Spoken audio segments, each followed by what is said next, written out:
नमस्कार दोस्तों, स्वागत है आप सबका पीसीएस क्रांति प्लेटफ़ॉर्म पर। दोस्तों, आज साइंस घटना चक्र का जिसमें हम भौतिक विज्ञान के जो टॉपिक को हम कवर कराएँगे, वह है ध्वनि और साथ ही साथ जो है एक टॉपिक और विद्युत धारा। तो 2 टॉपिक को आज हम कवर करेंगे और ये दोनों ही टॉपिक यूपीएससी, पीसीएस, आरओ और वनडे एग्ज़ाम में बहुत ही इम्पोर्टेंस है, ठीक है? आज के समय में दोस्तों जो पीसीएस या यूपीएससी में जो क्वेश्चन आ रहे हैं साइंस से, वो उसमें जो है कुछ पॉइंट्स आपके थ्योरेटिकल मिलेंगे, कुछ पॉइंट्स जो है आपके तकनीकी विकास जो उसपे थ्योरी पे डेवलप हो रहे हैं, उससे संबंधित होंगे, ठीक है? तो जैसे ध्वनि से जो आज के समय में जो तकनीकी विकास हो रहा है, आर्टिफ़िशियल इंटेलिजेंस, सोनार प्रणाली आदि जैसे टॉपिक और साथ ही साथ विद्युत धारा से जैसे स्मार्ट ग्रिड सिस्टम, एआई आधारित पावर मैनेजमेंट, ये सब जो है इन दोनों टॉपिक से आधुनिक तकनीकी विकास हो रहा है, ठीक है? तो इसमें जो है मेंस में भी इस टॉपिक पे इसी तरह से क्वेश्चन आ सकते हैं या इनका संबंध जो है मेंस में भी जो है जैसे यूपीएससी, पीसीएस में इनका मेंस में भी डायरेक्ट इनडायरेक्ट जो है इनकी रिक्वायरमेंट रहती है, ठीक है? तो दोस्तों इसके पहले हमने जो टॉपिक कवर करवाया है भौतिक विज्ञान का मात्रक इकाई, मात्रक यंत्र एवं पैमाने, यांत्रिकी, गुरुत्व के अधीन गति, स्थूल पदार्थों के गुण, ऊष्मा एवं ऊष्मागतिकी, तरंग गति आदि जैसे टॉपिक को हम पहले ही कवर करा चुके हैं। तो आप हमारे पुराने वीडियो को भी देख सकते हैं। प्लेलिस्ट में जाके साइंस वाले सेक्शन में जाके आप पुराने वीडियो को भी देख सकते हैं, ठीक है? तो दोस्तों आज का जो टॉपिक हम कवर कराएँगे, इसका आपको पीडीएफ भी मिल जाएगा और पीडीएफ के लिए जो है आप हमारे चैनल के डिस्क्रिप्शन में जो है टेलीग्राम का लिंक दिया रहेगा। आप वहाँ से जो है हमारे टेलीग्राम चैनल से जुड़ सकते हैं, जहाँ से आपको पीडीएफ भी इसकी मिल जाएगी। तो चलिए हम ज़्यादा देर ना करते हुए अपने टॉपिक पे चलते हैं। सबसे पहले ध्वनि होता क्या है? ध्वनि के बारे में समझते हैं। ध्वनि ऊर्जा का वह रूप है, जो श्रवण की संवेदना पैदा करती है, ध्वनि तरंगों के रूप में गमन करती है। ध्वनि कंपायमान वस्तुओं से उत्पन्न होती है। पदार्थ जिसमें होकर ध्वनि गमन करती है, माध्यम कहलाता है, ठीक है? ध्वनि यांत्रिक तरंगे कहलाती हैं। ये पॉइंट्स बहुत इम्पोर्टेंस है। ध्वनि जो है यांत्रिक तरंग होता है, क्योंकि उनके संचरण के लिए अ, द्रव्यात्मक माध्यम ठोस द्रव या गैस की आवश्यकता होती है, ठीक है? आगे देखते हैं, ध्वनि की चाल क्या होती है? ध्वनि की चाल उस माध्यम की प्रकृति पर निर्भर करती है जिसमें से होकर वह गमन करती है। ध्वनि की चाल भिन्न-भिन्न माध्यमों में भिन्न-भिन्न होती है। गैसों में ध्वनि अत्यंत धीमी गति से, द्रव में तीव्र गति से और ठोस में सबसे ज़्यादा तीव्रतम गति से गमन करती है। ध्वनि निर्वात में गमन नहीं कर सकती है, ठीक है? निर्वात में जो है केवल प्रकाश का गमन होता है। ये पॉइंट्स बहुत इम्पोर्टेंट है। ध्वनि वायु की अपेक्षा स्टील में लगभग 15 गुना तीव्र गति से गमन कर सकता है। आगे देखते हैं। ध्वनि की चाल का तापमान ध्वनि की चाल तापमान पर निर्भर करती है। जैसे-जैसे वायु का तापमान बढ़ता है, उसमें ध्वनि की चाल भी बढ़ती जाती है। अतः वायु में ध्वनि की चाल ठंडे दिनों की अपेक्षा गर्म दिनों में अधिक होगा। ये पॉइंट्स वेरी वेरी इंपॉर्टेंस है पीसीएस, यूपीएससी दोनों के लिए, ठीक है? आगे देखते हैं। ध्वनि की चाल वायु की आर्द्रता पर भी निर्भर करता है। ये भी वेरी इंपॉर्टेंट फैक्ट है। जैसे-जैसे वायु की आर्द्रता बढ़ती है, उसमें ध्वनि की चाल बढ़ती जाती है। स्पष्ट है ध्वनि की शुष्क वायु में धीमी गति से परंतु आर्द्र वायु में तीव्र गति से गमन करता है। ये भी वेरी इंपॉर्टेंट फैक्ट है प्रीलिम्स के लिए। यहाँ पे दिया है विभिन्न माध्यमों में ध्वनि की चाल क्या-क्या होगा, उसके बारे में आप यहाँ पे पीडीएफ में देख लीजिए। वायु 0 डिग्री सेल्सियस पे 331 मीटर पर सेकंड, तो इस तरह से आप इसको पीडीएफ में देख लीजिएगा। ध्वनि का आवृत्ति परिसर ध्वनि तरंगों को उसके आवृत्ति परिसर के आधार पर निम्न 3 भागों में विभाजित किया जाता है। ऑडिबल वेव्स मनुष्य में ध्वनि की श्रव्यता परिसर लगभग 20 हर्ट्ज से 20,000 हर्ट्ज तक होता है, ठीक है? ये भी वेरी इंपॉर्टेंट टॉपिक है, फैक्ट। दोस्तों इसमें जो कीवर्ड्स की डेफिनिशन होती है, वो डेफिनिशन ज़रूर याद करिए।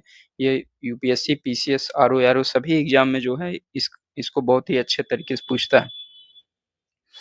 मनुष्य की 20 हर्ट्ज से कम आवृत्ति की तरंगे नहीं सुन सकता क्योंकि ये तरंगे कान के पर्दे को संवेदित नहीं कर पाती हैं, ठीक है। 20 हर्ट्ज से अधिक आवृत्ति की तरंगों की आवृत्ति इतनी अधिक होती है कि कान के पर्दे का दोलन इतना अधिक नहीं हो पाता कि वह इन तरंगों को ग्रहण कर सके। आगे देखते हैं इंफ्रासोनिक वेव्स। 20 हर्ट्ज से कम आवृत्ति की ध्वनियों को अवश्रव्य ध्वनि कहते हैं। व्हेल, गैंडा, हाथी अवश्रव्य ध्वनि परिसर की ध्वनियां उत्पन्न करते हैं। प्रायः देखा गया है कि कुछ जंतु भूकंप से पूर्व परेशान हो जाते हैं। वास्तव में भूकंप मुख्य प्रघाती तरंगों मेन शॉक वेव्स से पहले निम्न आवृत्ति की अवश्रव्य ध्वनि उत्पन्न करते हैं जो संभवतः जंतुओं को सावधान कर देती हैं। आगे देखते हैं अल्ट्रासोनिक वेव्स क्या होता है। 20,000 हर्ट्ज से 20,000 हर्ट्ज या 20 किलो हर्ट्ज से अधिक आवृत्ति की ध्वनियों को पराश्रव्य ध्वनि या पराध्वनि कहते हैं। डॉल्फिन, चमगादड़ जैसे जंतु पराध्वनि उत्पन्न करते हैं, ठीक है। पराध्वनि के उपयोग कुछ देख लीजिए। पराध्वनि उच्च आवृत्ति की तरंगे हैं। ये अवरोधों की उपस्थिति में भी एक निश्चित पथ पर गमन करते हैं। उद्योगों तथा चिकित्सा के क्षेत्र में पराध्वनियों का व्यापक प्रयोग किया जा रहा है, ठीक है। पराध्वनि को हृदय के विभिन्न भागों से परावर्तित कर हृदय का प्रतिबिंब बनाया जाता है। इस तकनीकी को इकोकार्डियोग्राफी ईसीजी जिसको बोलते हैं।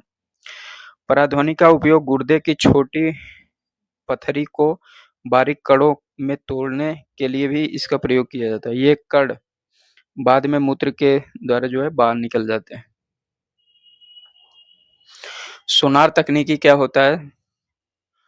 साउंड नेविगेशन एंड रैंकिंग यह एक ऐसी युक्ति है जिसमें जल में स्थित पिंडों की दूरी, दिशा तथा चाल मापने के लिए पराध्वनि तरंगों का उपयोग किया जाता है। मात्रक इसकी क्या है। ध्वनि का डेसिबल ध्वनि के स्तर का मात्रक है। विश्व स्वास्थ्य संगठन ने 45 डेसिबल तक की ध्वनि के कर्णप्रिय एवं मानवीय स्वास्थ्य के लिए सर्वाधिक सुरक्षित बताया। प्रतिध्वनि क्या होता है। किसी परावर्तक वस्तु जैसे किसी इमारत अथवा किसी पहाड़ के निकट जोर से चिल्लाने या ताली बजाने पर कुछ समय पश्चात वही ध्वनि फिर से सुनाई देती है। पुनः सुनाई देने वाली इस ध्वनि को प्रतिध्वनि कहते हैं, ठीक है। हमारे मस्तिष्क में ध्वनि की संवेदना लगभग 0.1 सेकंड तक बनी रहती है। अतः स्पष्ट है प्रतिध्वनि सुनने के लिए मूल ध्वनि तथा परावर्तित ध्वनि के बीच कम से कम 0.1 सेकंड समयांतराल अवश्य होना चाहिए, ठीक है। तो इन टॉपिक पे जो है हम क्वेश्चन को कवर करते हैं। जो भी इम्पोर्टेंस फैक्ट होगा वो हम आपको बताते चलेंगे। इसमें दिया है देखिए माध्यमों जल, इस्पात, नाइट्रोजन में ध्वनि की चाल का आरोही क्रम। आरोही क्रम मतलब बढ़ते क्रम में जो है क्या होगा। तो जल, इस्पात और नाइट्रोजन। तो जल, इस्पात और नाइट्रोजन सबसे पहले जो है 3 होगा नाइट्रोजन, उसके बाद जल होगा, फिर इस्पात। सबसे ज्यादा ध्वनि की चाल जो है कठोर ठोस पदार्थ में होता है, ठीक है। तो बी आंसर हो जाएगा इसका। आगे देखते हैं ध्वनि का वेग अधिकतम निर्वात में, वायु में, जल में या इस्पात में। इस्पात में होगा, ठोस पदार्थ में होता है। ध्वनि का वायु में वेग अनुमानतः कितना होता है। 10 मील पर सेकंड, 10 मील पर मिनट, 330 मीटर पर सेकंड, 3 इंटू 10 पावर 10 मीटर पर सेकंड। तो इसमें जो है कितना हो जाएगा 330 मीटर पर सेकंड होता है, ठीक है। आगे देखते हैं क्वेश्चन। ध्वनि का वेग अधिकतम होता है। अधिकतम वेग जो है धातु में होगा, ठोस में होता है। यदि VA, VW, VS क्रमशः वायु, जल, इस्पात की ध्वनि का गति है तो इसको जो है बढ़ते क्रम में दिखाया है, ठीक है। तो बढ़ते क्रम में जो है VS आपका क्या है, इस्पात है। ठोस में जो है सबसे ज्यादा अधिक होगा, तो ठोस जो है यहाँ पे VS है, ठीक है। ये सही हो जाएगा। आगे देखते हैं लगभग 20 डिग्री सेंटीग्रेड के तापक्रम पर किस माध्यम में ध्वनि की गति अधिकतम होगी? हवा, ग्रेनाइट, पानी, लोहा। लोहा में होगा, ठीक है। ध्वनि तरंगे निर्वात में चल सकती हैं, केवल ठोस माध्यम में चल सकती हैं, केवल गैसों में चल सकती हैं। ठोस एवं गैसों ठोस तथा गैस दोनों माध्यमों में चल सकती हैं। डी सही हो जाएगा, ठीक है। आगे देखते हैं। ध्वनि तरंगों का सबसे तीव्र प्रगमन होता है ठोस, द्रव, गैस, निर्वात। तो इसमें जो है ठोस में हो जाएगा। आगे देखते हैं। नीचे दिए गए विकल्पों में किसमें ध्वनि आर पार नहीं जा सकती है? पानी, निर्वात, लोहा, वायु। निर्वात में नहीं जाता है, ठीक है। निर्वात में केवल प्रकाश की गति होती है। ध्वनि तरंगे नहीं चल सकती हैं, वही क्वेश्चन है, रिपीट। निर्वात। म्यूजिक कंसर्ट्स के लिए हॉल की दीवारों को ध्वनि को ध्वनि को बढ़ाना चाहिए, ध्वनि प्रेषित करना चाहिए, ध्वनि को परावर्तित करना चाहिए, ध्वनि का अवशोषण होना चाहिए। डी सही हो जाएगा। निम्न में से प्रतिध्वनि का कारण क्या है? ध्वनि का अवशोषण, ध्वनि का परागमन, ध्वनि का परावर्तन, ध्वनि का अपवर्तन। ध्वनि का परावर्तन होता है, ठीक है। आगे देखते हैं। स्पष्ट रूप से प्रतिध्वनि इको सुनने के लिए परावर्तित सतह व सुनने वाले के मध्य कम से कम दूरी होना चाहिए। कम से कम दूरी कितना होना चाहिए? कम से कम दूरी जो है इसमें 16.5 मीटर जो है होना चाहिए। आगे देखते हैं अगला क्वेश्चन। या लगभग 17 मीटर भी कह सकते हैं, 17 मीटर के लमसम। ये भी क्वेश्चन वही रिपीट है। आगे देखते हैं। किसी ध्वनि तरंग की आवृत्ति 4 किलोहर्ट्ज है, उसकी तरंग दैर्घ्य 35 सेंटीमीटर है। वह 3 किमी दूरी तय करने में कितना समय लेगा? तो वह जो है 2.14 सेकंड के समय में पहुंचेगा, ठीक है। आगे देखते हैं अगला क्वेश्चन। ध्वनि का एक महत्वपूर्ण अभिलक्षण तारतम्य पिच है, जो निर्भर करता है तीव्रता पर, आवृत्ति पर, गूढ़ता पर, आयाम पर। तो आवृत्ति पर निर्भर करता है।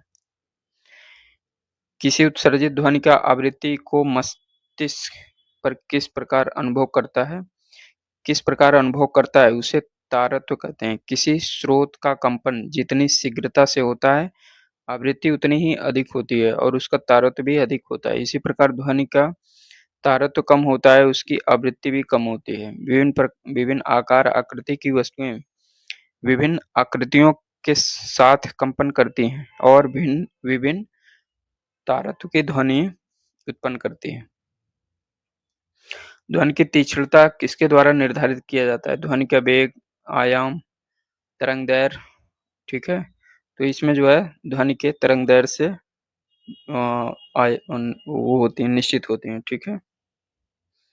आगे देखते हैं। चंद्रमा के धरातल पर दो व्यक्ति एक दूसरे की बात नहीं सुन सकते। क्यों? क्योंकि चंद्रमा पर उनके कान काम करना बंद कर देते हैं। चंद्रमा पर वायुमंडल नहीं होता है। चंद्रमा पर विशेष प्रकार के अंतरिक्ष सूट पहने रहते हैं। चंद्रमा पर ध्वनि बहुत ही मंद गति से चलती है। तो चंद्रमा पर वायुमंडल नहीं होने के कारण होता है, क्योंकि ध्वनि को सुनने के लिए माध्यम की आवश्यकता जरूरत होती है। एक अंतरिक्ष यात्री अपने सहपाठी चंद्र, ये वही क्वेश्चन है, ठीक है। आगे देखते हैं। निम्नलिखित कथनों पर विचार करिए। कम लंबाई की बांसुरी से निम्न आवृत्ति की तरंगें उत्पन्न होती हैं। ध्वनि शैलों में से केवल अनुदैर्घ्य प्रत्यास्थ तरंगों के रूप में प्रगामी होती है। तो इसमें जो है कौन सा कथन सही है? इसमें दोनों कथन गलत हो जाएंगे। भूकंप लेखी में एस तरंगों से पूर्व पी तरंगे अभिलिखित की जाती हैं। पी तरंगों में अलग-अलग कण तरंग प्रसार की दिशा में आगे-पीछे कंपन करते हैं, जबकि एस तरंगों में कण तरंग प्रसार की दिशा के समकोणीय ऊपर-नीचे कंपन करती हैं। तो इसमें जो है दोनों कथन सही हो जाएगा, ठीक है, सही कथन पूछा है। नेक्स्ट क्वेश्चन देखते हैं। अल्ट्रासोनिक वेव्स के बारे में कुछ कथनों पर विचार करिए। ये कीड़ों को नष्ट कर सकती हैं, ठीक है? बिल्कुल सही है, ये पॉइंट सही है। ये कपड़ों से धूल हटाकर उनको साफ कर सकती हैं, ये भी बिल्कुल सही है। इनका उपयोग बीमारियों के उपचार के लिए भी किया जा सकता है, बिल्कुल सही। ये स्वचालित दरवाजों को नियंत्रित कर सकती हैं, इसमें सारे पॉइंट सही हो जाएँगे, डी सही होगा। पराश्रव्य वे ध्वनि हैं जिनकी आवृत्ति होती है 20 हर्ट्ज से 20,000 हर्ट्ज से अधिक होता है, ठीक है? आगे देखते हैं, मनुष्य की श्रव्यता की सीमा क्या है? मनुष्य की श्रव्यता की सीमा 20 हर्ट्ज से 20,000 हर्ट्ज तक जो है मनुष्य सुन सकता है। नेक्स्ट क्वेश्चन देखते हैं, निम्न में से क्या सही नहीं है? ठीक है, क्या सही नहीं? मनुष्य में श्रव्यता का परिसर लगभग 20 हर्ट्ज से 20 किलो हर्ट्ज तक होता है। तो ये पॉइंट्स तो बिल्कुल सही है। 20 किलो हर्ट्ज की आवृत्ति से अधिक की ध्वनियों को पराश्रव्य ध्वनि कहते हैं, ये भी सही है। भूकंप में मुख्य प्रघाती तरंगों से पहले पराश्रव्य ध्वनियाँ उत्पन्न होती हैं, ये भी सही है। तो इसमें तीनों पॉइंट सही हो जाएँगे।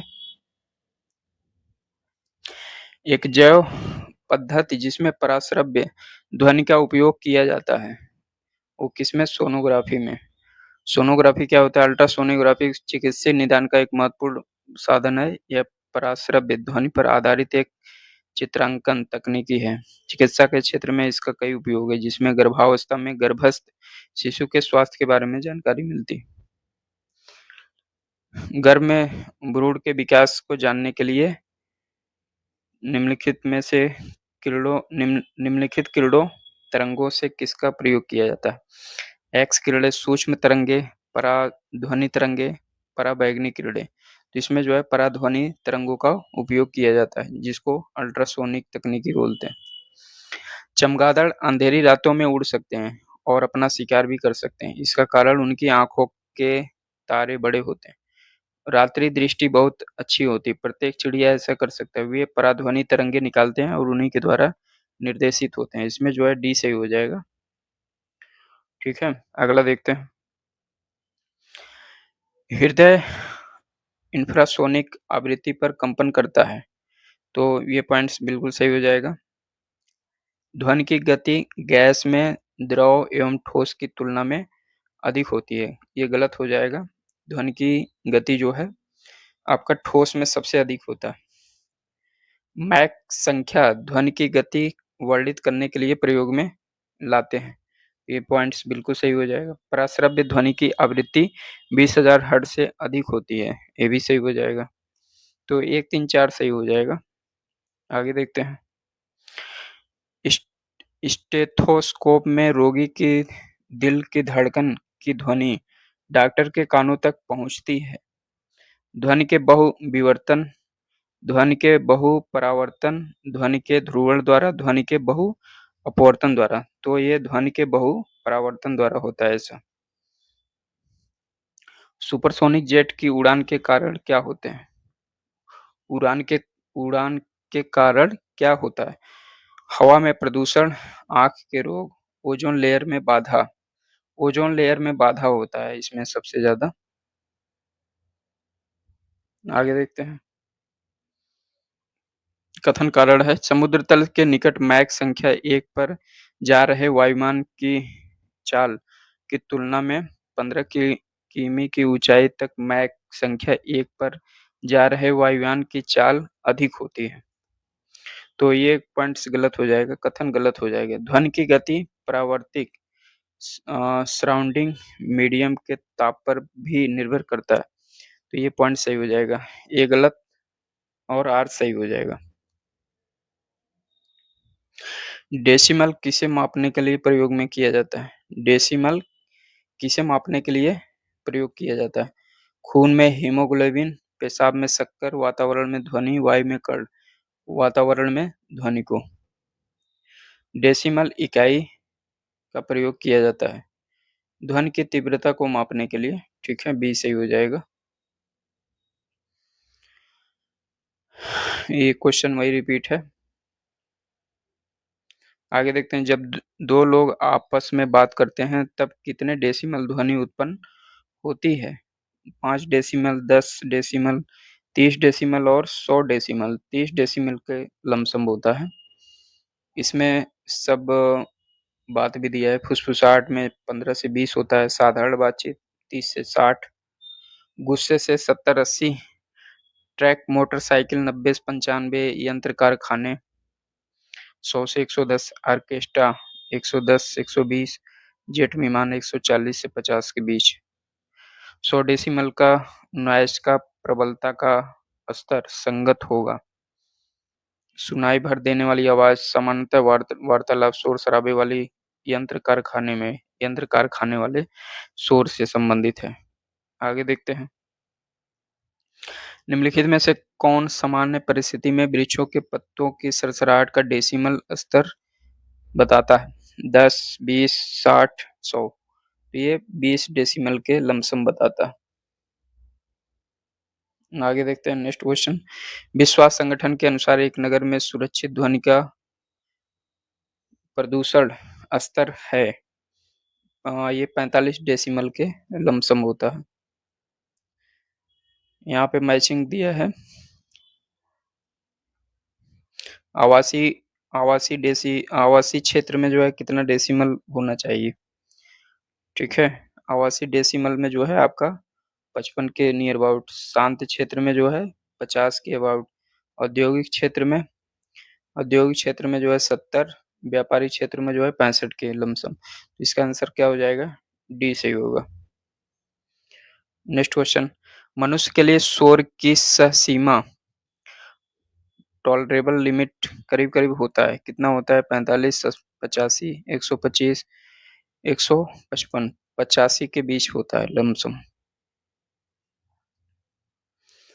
किस स्तर डेसिमल से अधिक की ध्वनि हानिकारक ध्वनि प्रदूषण कहलाती है? 30, 100, 80, 120, 80 के करीब होता है। ध्वनि प्रदूषण मापने के निम्नलिखित में से किस इकाई का प्रयोग करते हैं? डेसिबल। मनुष्य में मानक मनुष्यों के लिए मानक ध्वनि स्तर है 60 डेसिमल के लमसम। ध्वनि की प्रबलता निम्नलिखित से मापी जाती है?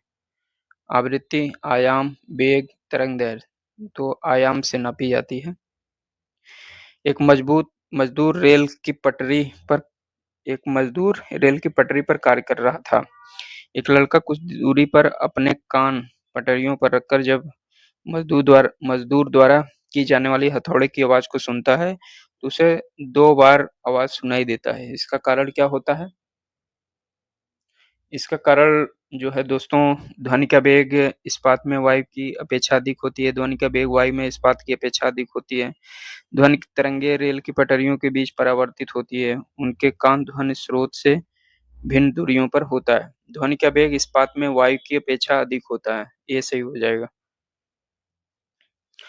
ध्वनि तरंगों से संबंधित निम्नलिखित कथनों में से कौन-सा कथन सही है? ठीक है। जब हम ठोस से गैसीय अवस्था में जाते हैं, ध्वनि की गति कम हो जाती है। तो यह कथन बिल्कुल सही हो जाएगा। किसी भी माध्यम में जैसे ही हम तापमान को कम करते हैं, वैसे ही ध्वनि की गति बढ़ जाती है। तो ये कथन जो है गलत हो जाएगा। ध्वनि की गति काँच के माध्यम की तुलना में एल्युमीनियम में के माध्यम में कम रहती है। ये भी गलत हो जाएगा। केवल एक सही हो जाएगा।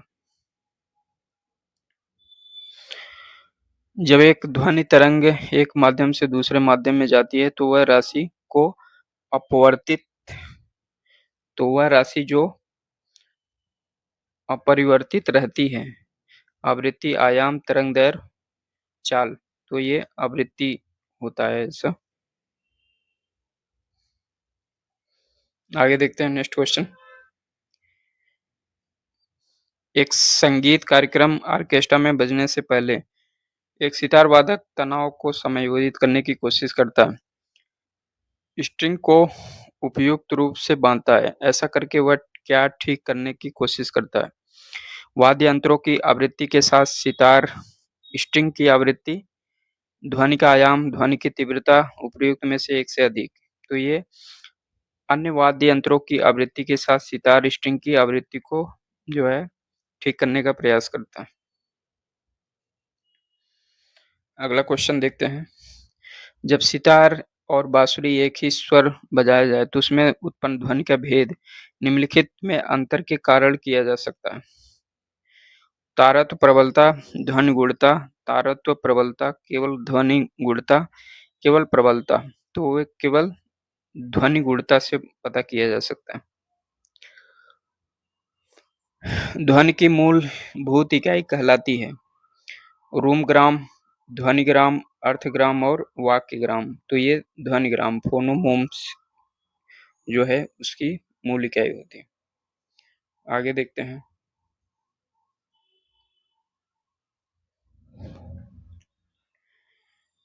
अनुरण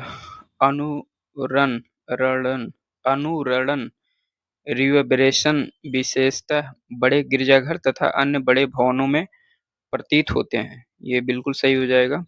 दीवार, छत, धरातल से अपवर्त्य ध्वनि परावर्तन हो सकता है। ठीक है, तो ये दोनों कथन कारण सही है और एक दूसरे का व्याख्या भी करता है। जब किसी बंद हॉल में ध्वनि उत्पन्न होती है तो हॉल की दीवारों पर छत से क्रमिक परावर्तन के फलस्वरूप स्रोत स्रोत के बंद हो जाने पर भी हॉल में कुछ समय तक ध्वनि सुनाई देता रहता है। इसे अनुरणन अनुरणन कहते हैं इसको। ठीक है।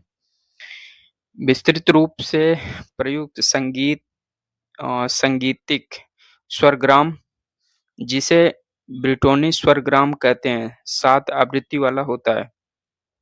तो ये पॉइंट्स गलत हो जाएगा। स्वर सा स्वर सा की आवृत्ति 256 हर्ट्ज होती है और स्वर नी की आवृत्ति 512 हर्ट्ज होती है। तो ये भी कथन गलत हो जाएगा। दोनों इसमें से गलत हो जाएंगे। अगला क्वेश्चन देखते हैं।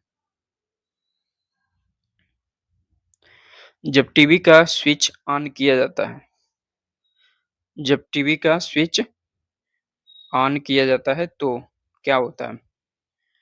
श्रव्य एवं दृश्य दोनों एक साथ शुरू होते हैं। श्रव्य तुरंत सुनाई देता है लेकिन दृश्य बाद में दिखाई देता है, क्योंकि दृश्य में कुछ अभ्यास समय चाहिए। दृश्य तुरंत प्रारंभ हो जाता है लेकिन पराश्रव्य बाद में सुनाई देता है, क्योंकि ध्वनि प्रकाश की अपेक्षा कम वेग से चलती है। यह टीवी के बांड पर निर्भर करता है। श्रव्य और दृश्य दोनों एक साथ शुरू होते हैं। ये सही हो जाएगा इसका। दूरदर्शन प्रसारण में चित्र संदेशों का संचारण होता है। आयाम मॉड्यूलेशन, आवृत्ति मॉड्यूलेशन, कला मॉड्यूलेशन, कोड मॉड्यूलेशन। आयाम मॉड्यूलेशन से होता है। टेलीविजन प्रसारण में श्रव्य संकेतों को प्रेषित करने के लिए प्रयुक्त तकनीकी आयाम आरोपण, स्पंद संकेत आरोपण, आवृत्ति आरोपण, समय विस्तार आरोपण। तो ये फ्रीक्वेंसी मॉड्यूलेशन के आधार पे होता है। तो नेक्स्ट टॉपिक जो है दोस्तों विद्युत धारा है। विद्युत धारा के बारे में देखते हैं।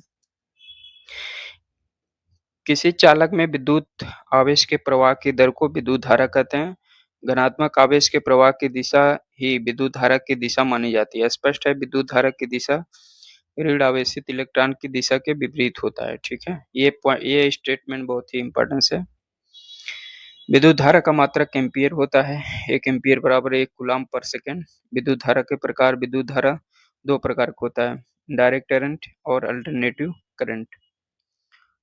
तो दृष्ट धारा क्या होता है? यह किसी परिपथ में धारा एक ही दिशा में बहती है तो उसे दिष्ट धारा कहते हैं। बैटरी इत्यादि में प्राप्त धारा दिष्ट धारा कहलाता है। डायरेक्ट करंट कहते हैं।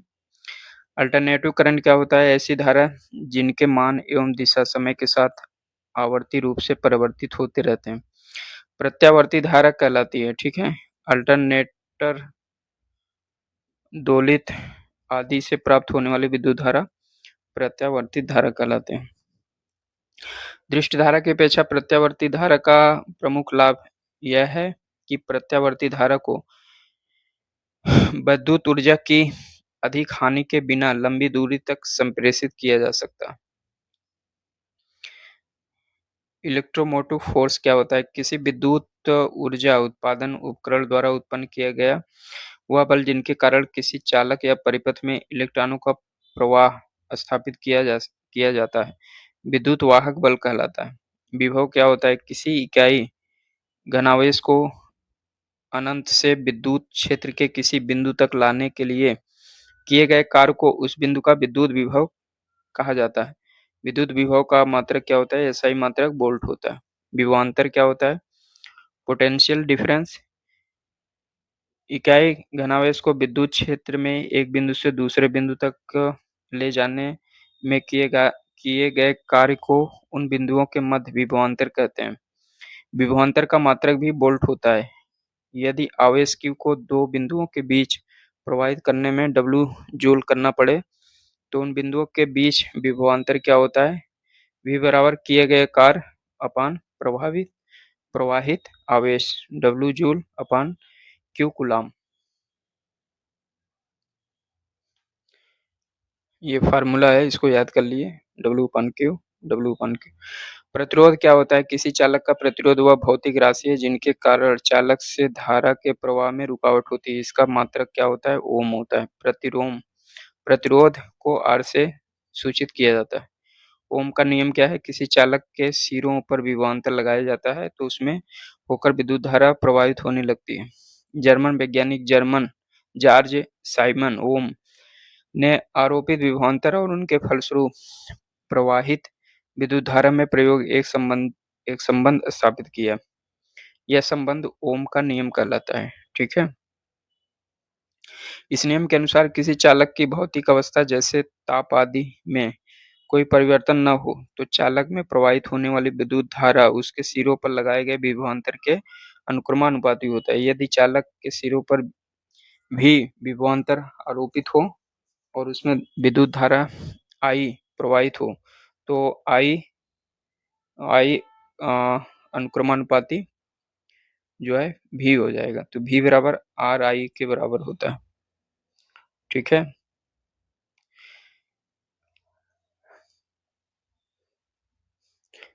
यहाँ पे देखिए R बराबर P/L/A। तो P समानुपातिक नियतांक है जिसे चालक का विशिष्ट प्रतिरोध या प्रतिरोधकता कहते हैं इसको। ठीक है।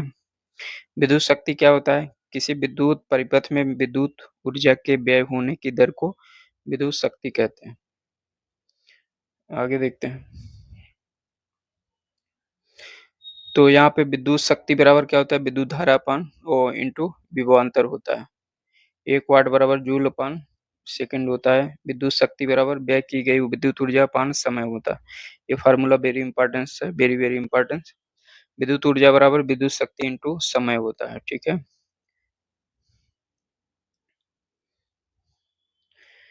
अगर हम विद्युत शक्ति की गणना वाट में तथा समय की गणना घंटा में करें तो विद्युत ऊर्जा का मात्रक वाट घंटा हो जाता है।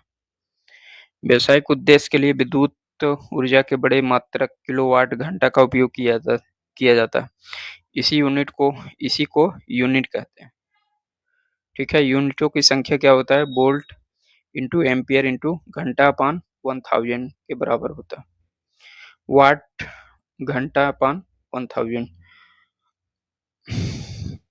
इलेक्ट्रिक जनरेटर क्या होता है? विद्युत जनित विद्युत धारा अथवा बिजली उत्पन्न करने का एक उपकरण है। विद्युत जनित यांत्रिक ऊर्जा को विद्युत ऊर्जा में रूपांतरित करता है। विद्युत जनित विद्युत चुंबकीय प्रेरण का एक अनुप्रयोग है। ट्रांसफार्मर क्या होता है?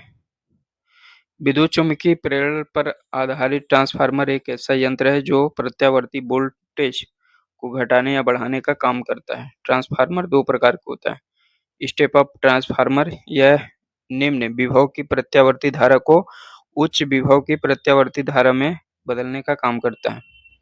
स्टेप डाउन ट्रांसफार्मर क्या होता है? यह उच्च विभव की प्रत्यावर्ती धारा को निम्न विभव की प्रत्यावर्ती धारा में बदलने का काम करता है। ट्रांसफार्मर उन विद्युत उपकरणों के साथ काम करता है जो मेंस के वोल्टेज से भिन्न वोल्टेज पर काम करते हैं। अपचाई ट्रांसफार्मर पावर सब स्टेशनों पर वोल्टेज को स्टेप डाउन करके उपभोक्ताओं को वितरित करने के काम आता है। ठीक है, आगे देखते हैं।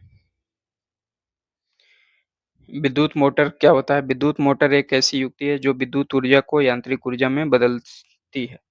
विद्युत मोटर धारा के विद्युत चुंबकीय प्रभाव के सिद्धांत पर काम करती है। विद्युत मोटर का उपयोग विद्युत पंखों, वॉशिंग मशीन, मिक्सर ग्राइंडर आदि अनेकानेक युक्तियों में किया जाता है। ठीक है, तो इसमें अब देखते हैं, क्वेश्चन पे डिस्कस करते हैं। धारा धारा जो है घनत्व होता है। एक अदिश राशि, सदिश राशि, बीमा विहीन एक सदिश राशि होता है। अगला क्वेश्चन देखते हैं।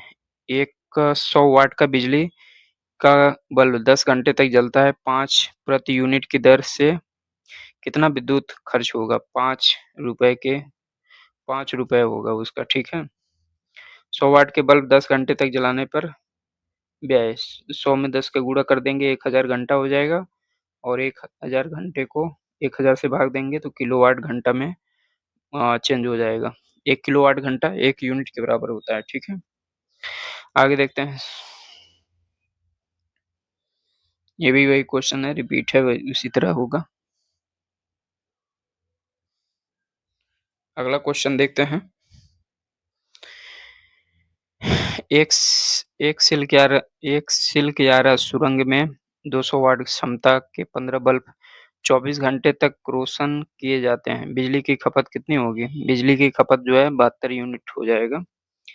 वाट घंटा अपन 1000 जो है 200 इंटू 24 अपन 100 से 1000 से गुणा करेंगे, कैलकुलेट करेंगे तो 4.8 आएगा और इसमें 15 का गुणा कर देंगे तो 72 यूनिट के बराबर आ जाएगा।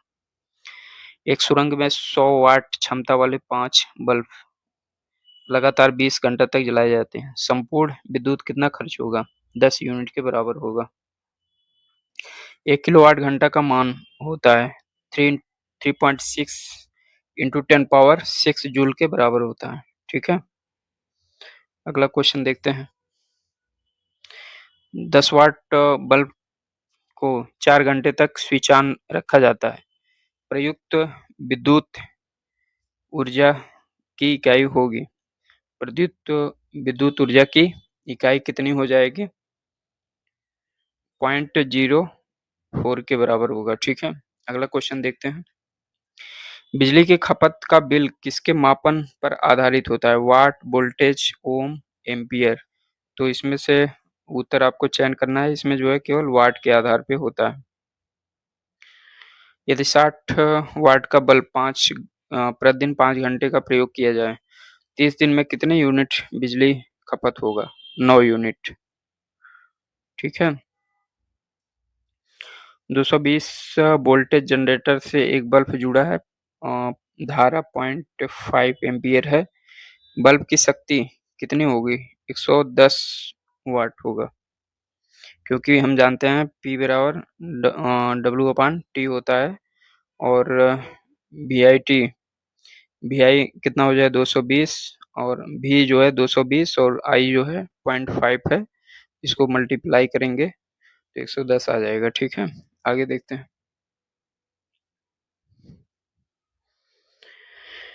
दो समानांतर प्रतिरोध वाले सर्किट का कुल प्रतिरोध 1.403 किलो ओम है।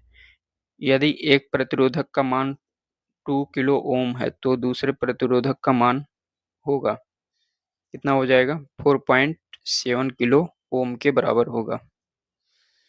आगे देखते हैं। एक मकान में 2 बल्ब लगे हैं, उसमें एक दूसरे से अधिक प्रकाश देता है। निम्न में से कौन सा कथन सही है? प्रकाश की दीप्ति रेजिस्टेंस पर निर्भर नहीं है। दोनों बल्बों में रेजिस्टेंस समान है। अधिक प्रकाश वाले बल्ब में रेजिस्टेंस अधिक होता है, कम प्रकाश वाले बल्ब में रेजिस्टेंस अधिक होता है। तो कम प्रकाश वाले में रेजिस्टेंस अधिक होता है। ठीक है, आगे देखते हैं। एक मकान में 2 बल्ब एक दूसरे से अधिक रोशनी देता है, चमकदार होता है। इन दोनों बल्बों में किस बल्ब में उच्चतर अवरोध होगा? मंद रोशनी वाले में, ठीक है। मंद रोशनी जो होता है उसमें प्रतिरोध अधिक काम करता है। आगे देखते हैं। 2 एक जैसे बल्ब को किस प्रकार जोड़ने पर अधिक रोशनी मिलेगी? दोनों श्रेणी सीरीज से जोड़ने पे, दोनों समानांतर क्रम में जुड़े हों। तो इसमें जो है दोनों समानांतर क्रम में जुड़े रहेंगे, तो उसमें जो है अधिक रोशनी आएगा। तो इसका केवल 2 सही हो जाएगा। अगला क्वेश्चन देखते हैं। हरे-भरे काले रंग के पहले, दूसरे और तीसरे छल्ले के साथ रंग कोडित कार्बन प्रतिरोधी पर 15 वोल्ट का वोल्टेज लगाया जाता है। प्रतिरोधक के माध्यम से प्रवाहित होने वाली धारा क्या है? धारा जो है 1 एम्पीयर के बराबर हो जाएगा, ठीक है। क्योंकि हम जानते हैं धारा बराबर वोल्टेज अपान प्रतिरोध, तो 15/15 बराबर 1 एम्पीयर आ जाएगा, ठीक है। आगे देखते हैं।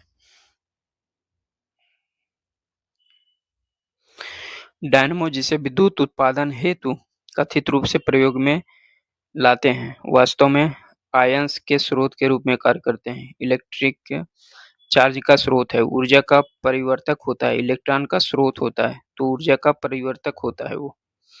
डायनेमो का कार्य है विद्युत ऊर्जा को यांत्रिक ऊर्जा में बदलना, रासायनिक ऊर्जा को विद्युत ऊर्जा में बदलना, यांत्रिक ऊर्जा को विद्युत ऊर्जा में बदलना, विद्युत ऊर्जा को रासायनिक ऊर्जा में बदलना, तो ये यांत्रिक ऊर्जा को विद्युत ऊर्जा में बदलता है, ठीक है।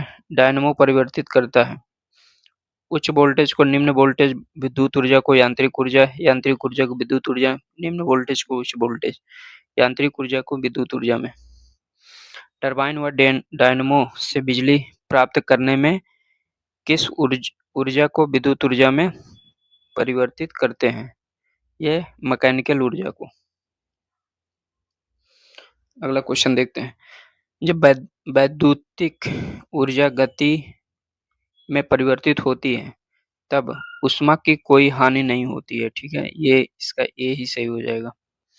विद्युत ऊर्जा को यांत्रिक ऊर्जा में बदलने वाली युक्ति विद्युत मोटर कहलाता है।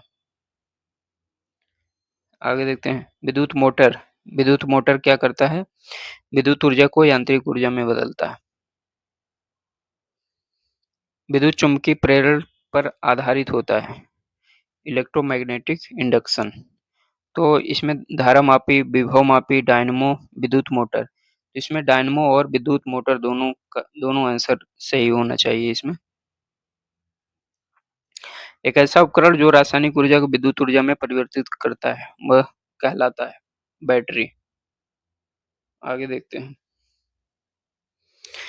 कम वोल्टेज पर काम करने पर विद्युत मोटर प्रायः जल जाते हैं, तो इसका कारण क्या है?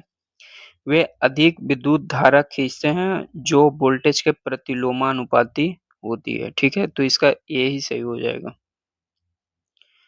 फैराडे स्थिरांक क्या होता है? इलेक्ट्रोलाइट की मात्रा पर निर्भर करता है, इलेक्ट्रोलाइट में पारित विद्युत धारा पर निर्भर करता है, विलायक के आयतन पर निर्भर करता है जिसे इलेक्ट्रोलाइट घोला गया।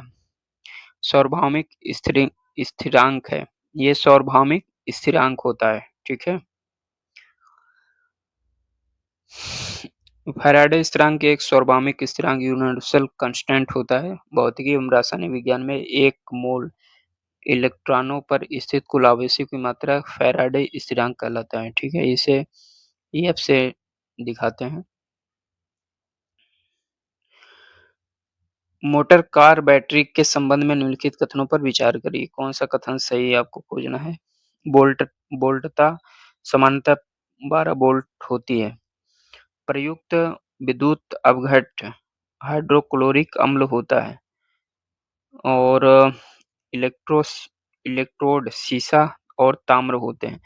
धारिता को एम्पीयर घंटा में व्यक्त करते हैं। तो इसमें जो है 1 और 4 सही हो जाएगा। तो इसमें इसका आंसर जो है डी सही होगा। आगे देखते हैं। निकेल कैडमियम बैटरी का प्रयोग होता है। कैलकुलेटर, कार्डलेस इलेक्ट्रॉनिक उपकरण, ट्रांजिस्टर। उपयुक्त में से सभी हो जाएगा। निम्न में से कौन सी धातु रोशनी के बल्बों में फिलामेंट के रूप में काम करता है? लोहा, मॉलिब्डेनम, चांदी, टंगस्टन। टंगस्टन होता है। बिजली के बल्ब का तंतु बना होता है। मैग्नीशियम, लोहे, नाइक्रोम, टंगस्टन। टंगस्टन का बना होता है। अगला देखते हैं। इलेक्ट्रिक बल्ब में फिलामेंट बना होता है। ये भी वही क्वेश्चन टंगस्टन का। निम्नलिखित कथनों पर विचार करिए। एक साधारण बिजली बल्ब का अपेक्षाकृत अल्प जीवन होता है क्योंकि फिलामेंट का तार एक समान नहीं होता। बल्ब, ठीक है, तो ये कथन तो सही हो जाएगा। बल्ब पूर्ण रूप से निर्वातित नहीं किया जा सकता, ये भी सही है। फिलामेंट में सहायक तार उच्च तार पर पिघल जाते हैं, तो इसमें तीनों पॉइंट सही हो जाएंगे। जलते हुए विद्युत बल्ब के तंतु का सामान्यतः ताप होता है 100 से 500 डिग्री सेल्सियस, 1000 से 1500, 2000 से 2500, 3000 से 3500, तो 2000 से 2500 के बीच में होता है। तड़ित बिजली चालकता में वृक्ष में आग भी लग सकती है क्योंकि इससे अत्यधिक मात्रा में होती है उसमें ऊर्जा, विद्युत ऊर्जा, रासायनिक ऊर्जा, नाभिकीय ऊर्जा। तो ये विद्युत ऊर्जा होता है इसमें, ठीक है। बिजली या गड़गड़ाहट के साथ आंधी, थंडरस्टॉर्म के दौरान उत्पन्न तड़ित लाइटनिंग में विद्युत ऊर्जा अत्यधिक मात्रा में होती है जिसके कारण वृक्षों में आग लगने की संभावना होती है। आगे अगला क्वेश्चन कथन कारण दिया है।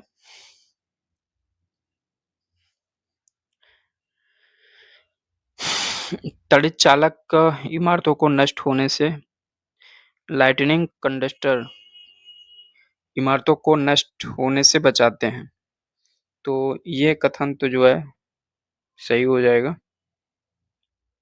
ठीक है। ये आवेश को पृथ्वी तक भेज देते हैं, तो ये भी कथन सही है। दोनों सही है और एक दूसरे का व्याख्या भी करता है। अगला क्वेश्चन देखते हैं।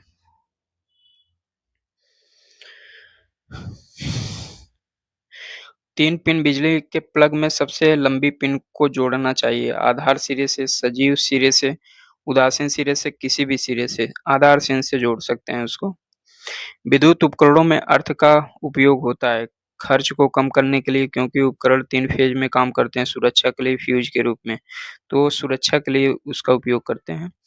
विद्युत उपकरणों में 3 पिन होती है। ऊपर वाली पिन छोटी छोटी अथवा निचली 2 पिन एक जैसी होती है। मोटी वाली पिन का संबंध पृथ्वी अर्थ से होता है, जबकि शेष 2 पिनों में समानांतर दाएं वाले का संबंध जीवित कनेक्शन से, बाएं वाले का संबंध उदासीन कनेक्शन से होता है। अर्थ का कनेक्शन इसलिए किया जाता है ताकि उपकरण जीवित परिपथ से संबंध होने से पहले पृथ्वी से जुड़ सके, जिससे अतिरिक्त वोल्टेज का नियंत्रण हो सके, ठीक है।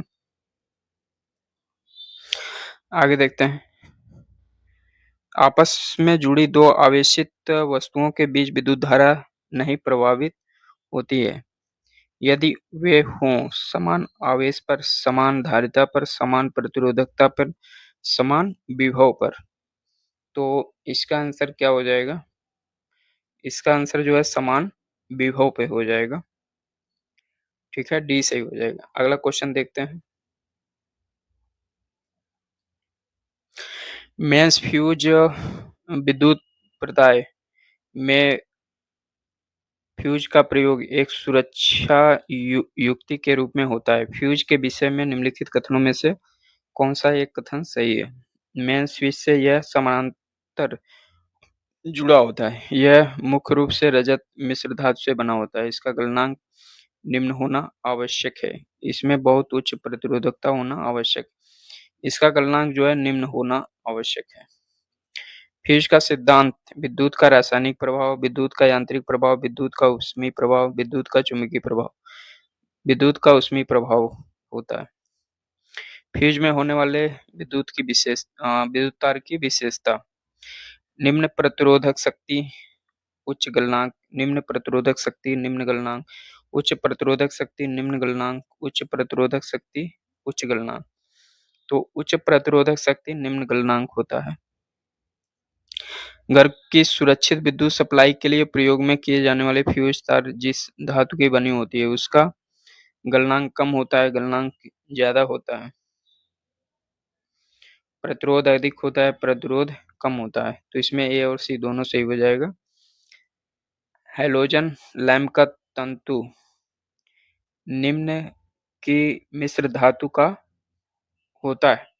हैलोजन लैंप का तंतु निम्न की मिश्र धातु होता है: tungsten iodine, tungsten bromine, tungsten sodium, molybdenum और सोडियम। टंगस्टन और सोडियम का होता है।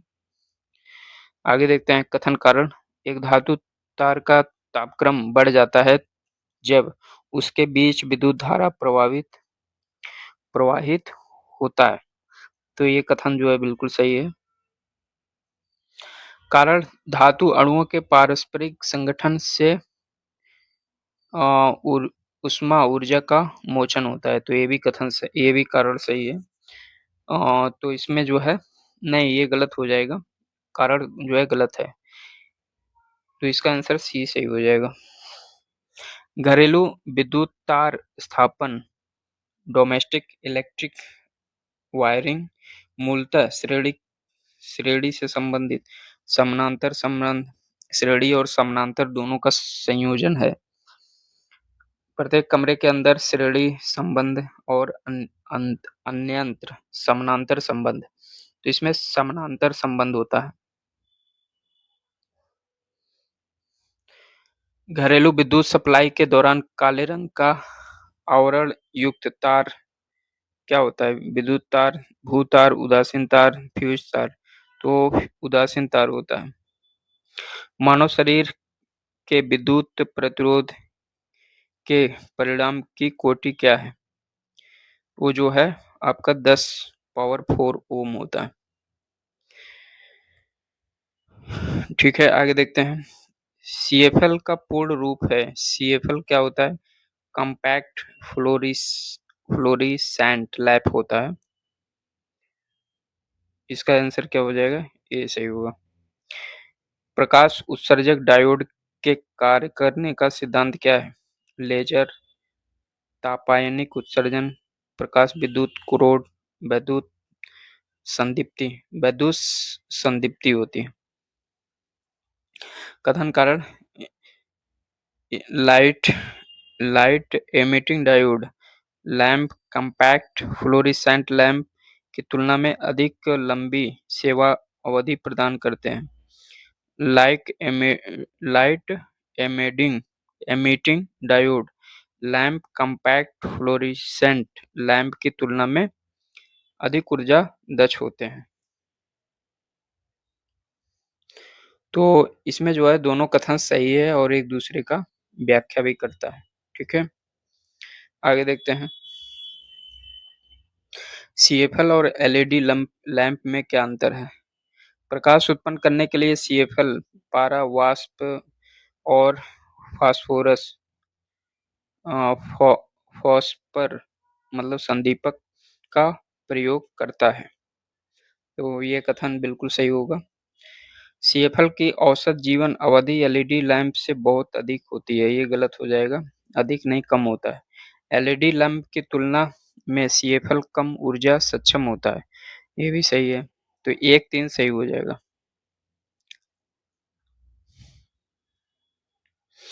सड़क प्रकाश व्यवस्था के संदर्भ में सोडियम बत्तियां LED बत्तियों में से किस प्रकार भिन्न है?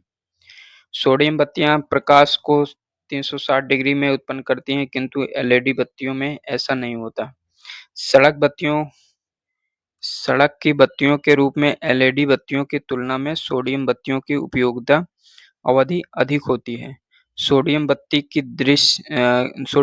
के दृश्य प्रकाश का स्पेक्ट्रम लगभग एक वर्डी मोनोक्रोमैटिक होता है, जबकि LED बत्तियां सड़क प्रकाश व्यवस्था में सार्थक वर्ड सुविधाएं कलर अंडर वेंडेज प्रदान करता है।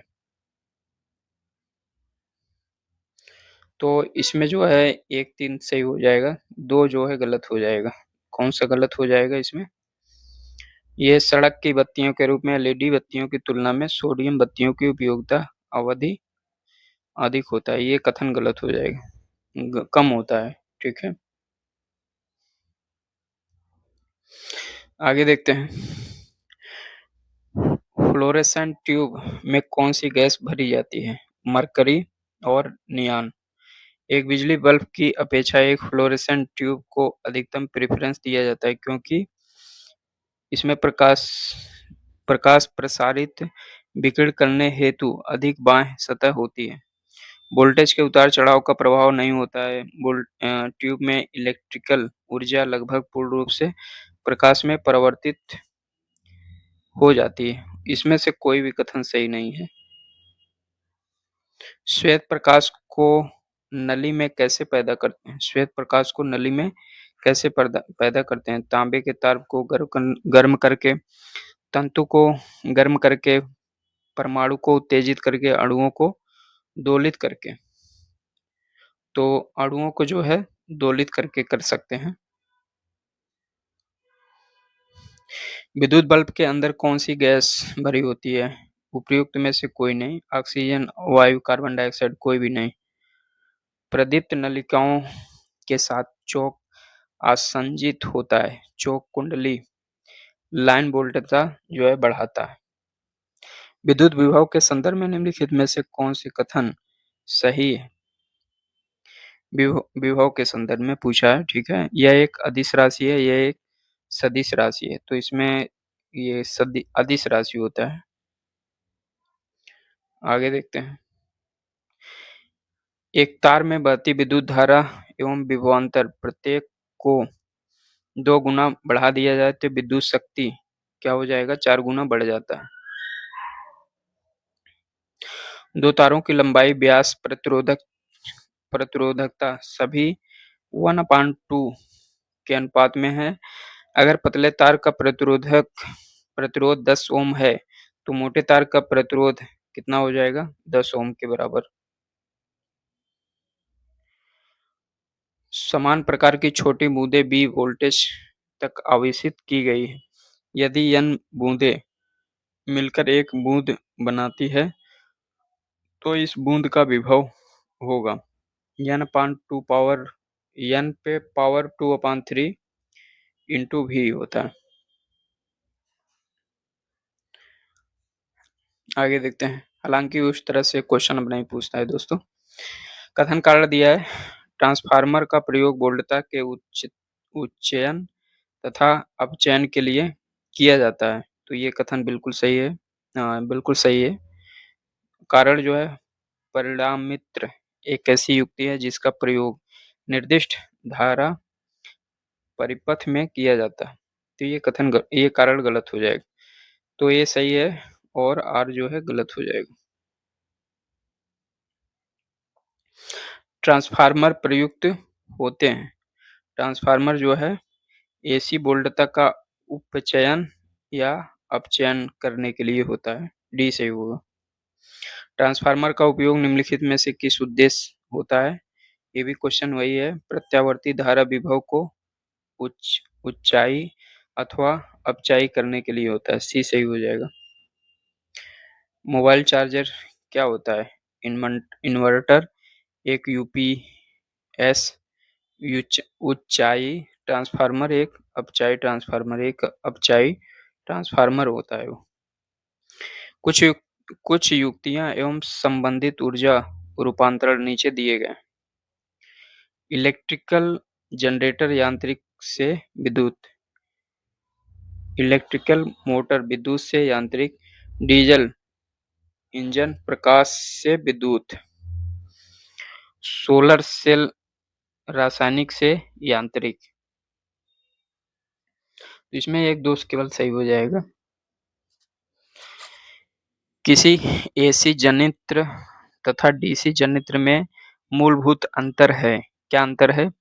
एसी जनित्र में विद्युत चुंबक होता है जबकि डीसी जनित्र में अस्थायी चुंबक होता है। एसी जनित्र में सर्पी वलन होते हैं जबकि डीसी जनित्र में द्विक परिवर्तक होता है। ये इसका यही सही हो जाएगा। एसी करंट को कैसे उत्पन्न करते हैं? चोक कुंडली द्वारा, डायनेमो, ट्रांसफार्मर, तो इसमें जो है डायनेमो द्वारा करते हैं। प्रत्यावर्ती धारक किसके लिए उपयुक्त नहीं है? प्रत्यावर्ती धारक किसके लिए उपयुक्त नहीं है? स्टोरेज बैटरी को चार्ज करने हेतु और इलेक्ट्रिक मोटर चलाने और विद्युत शक्ति संचरण, इलेक्ट्रिक टोस्टर को गर्म करने। तो इसका ये सही हो जाएगा। बैटरी को चार्ज करने के लिए डीसी धारक का प्रयोग करते हैं। इसके लिए प्रयुक्त रेक्टिफायर एसी को डीसी में बदल देता है। प्रत्यावर्ती धारा को दिष्ट धारा में परिवर्तित करने वाली युक्ति क्या बोलते हैं? रेक्टिफायर। प्रत्यावर्ती धारा को दिष्ट धारा में परिवर्तित किया जाता है। ये वही क्वेश्चन है, रिपीट है। कथन कारण भारत में विद्युत वितरण कंपनियां विद्युत खपत की गणना किलोवाट घंटे में करती है। कारण भारत में विद्युत प्रणाली 6 हर्ट्ज आवृत्ति पर काम करती है। तो इसका जो है सी सही हो जाएगा। इसमें कथन सही है और कारण जो है गलत है। सी सही हो जाएगा। अगला क्वेश्चन देखते हैं। कथन कारण क्या ट्रेनों में सभी डीजल इंजनों में विद्युत इंजनों में बदल देना चाहिए? इसमें तर्क दिया है हाँ, डीजल इंजन के कारण बहुत प्रदूषण होता है। तो डीजल इंजन के द्वारा बहुत प्रदूषण होता है, ठीक है। नहीं, भारत घरेलू आवश्यकता को पूरी करने के लिए भी पर्याप्त बिजली का उत्पादन नहीं कर सकता है। तो इसमें जो है नहीं, इसमें जो है केवल एक पहला जो कथन है वो अधिक मजबूत है। इसमें विद्युत इंजन और डीजल इंजन का डिफरेंसेस दिया है, आप इसको पीडीएफ में देख लीजिएगा, ठीक है। आगे देखते हैं अगला क्वेश्चन। निम्न में कौन विद्युत खपत को बढ़ते क्रम में प्रदर्शित कर रहा है? टेलीविजन, पंखा, विद्युत प्रेस, इलेक्ट्रिक केटली। टेलीविजन, पंखा, इलेक्ट्रिक केटली, विद्युत प्रेस। पंखा, टेलीविजन, विद्युत प्रेस, इलेक्ट्रिक केटली। विद्युत प्रेस, इलेक्ट्रिक केटली, पंखा, टेलीविजन। पंखा, टेलीविजन, विद्युत प्रेस और इलेक्ट्रिक केटली होता है इसका क्रम। पृथ्वी के चुंबकीय क्षेत्र का कारण क्या है? कोर के अंदर चक्रक धाराएं जो है सर्कुलेटिंग करंट होता है, ठीक है। एक कृत्रिम उपग्रह में विद्युत ऊर्जा का स्रोत क्या होता है? विद्युत ऊर्जा का स्रोत जो है सौर सेल होते हैं। अंतरिक्ष आधारित सौर ऊर्जा को ऐसा सुझाया जाता है कि राष्ट्रीय लक्ष्य बनाना चाहिए। कारण एसबीएसपी की आपूर्ति वर्ष में बिना रुके 99% है और इसके अलावा ऊर्जा की बहुतायत में उपलब्धता है। तो सही कथन का जो है चूज करना है। तो इसमें जो है दोनों कथन सही हैं और एक दूसरे का व्याख्या भी करते हैं। आगे देखते हैं। सौर शक्ति उत्पादन के लिए प्रौद्योगिकियों के संदर्भ में निम्नलिखित कथनों पर विचार करिए।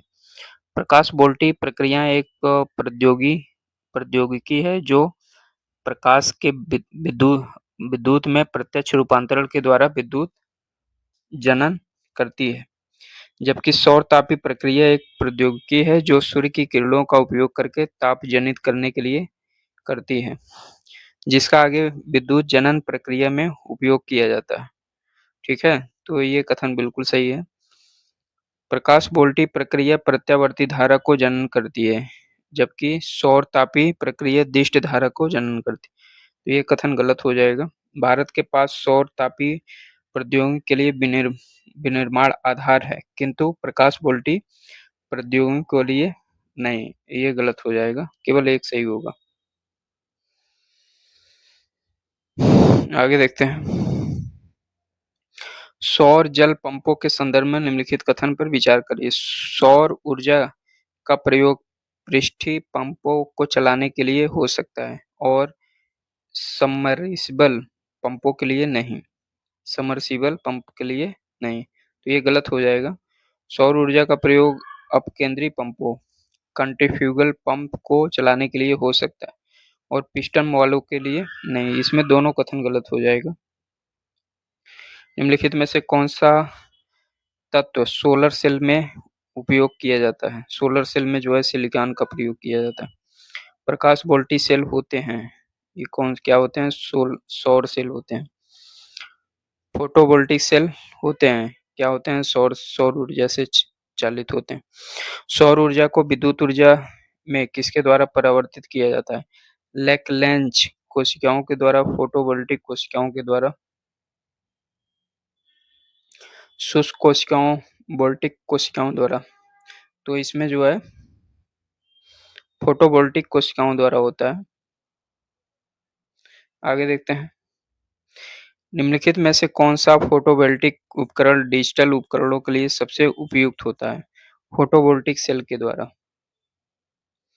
फोटो इलेक्ट्रिक सेल एक ऐसा उपकरण है जो प्रकाश ऊर्जा को विद्युत ऊर्जा में बदलता है। इसका यही सही हो जाएगा।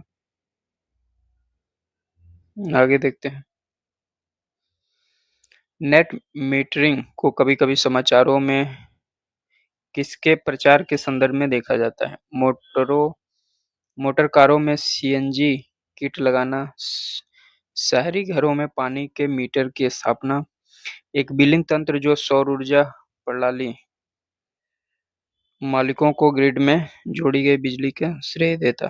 तो यही इसका सही हो जाएगा। भारत में सौर ऊर्जा उत्पादन के संदर्भ में कथन पर विचार करना है। भारत प्रकाशीय वोल्टी इकाइयों में प्रयोग में आने वाले सिलिकॉन वेफर्स का दुनिया में तीसरा सबसे बड़ा उत्पादक देश है। तो ये कथन गलत हो जाएगा। ठीक है। सौर ऊर्जा शुल्क का निर्धारण भारतीय सौर ऊर्जा निगम के द्वारा किया जाए, ये भी गलत हो जाएगा। डी सही होगा।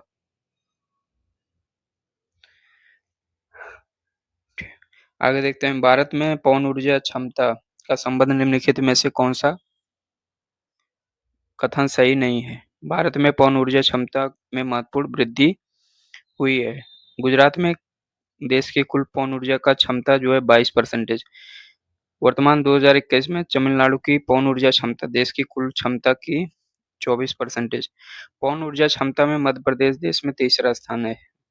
2021 के संदर्भ में जो है पवन ऊर्जा के संबंध में मध्य प्रदेश जो है तीसरा स्थान था।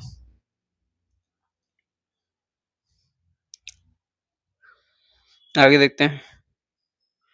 निम्नलिखित कथनों में से कौन सा कथन सही नहीं है? भारत पवन ऊर्जा स्थापित ऊर्जा के आधार पर विश्व में चौथे स्थान पर है। भारत में कुल पवन ऊर्जा स्थापित क्षमता का 400 गीगावाट है।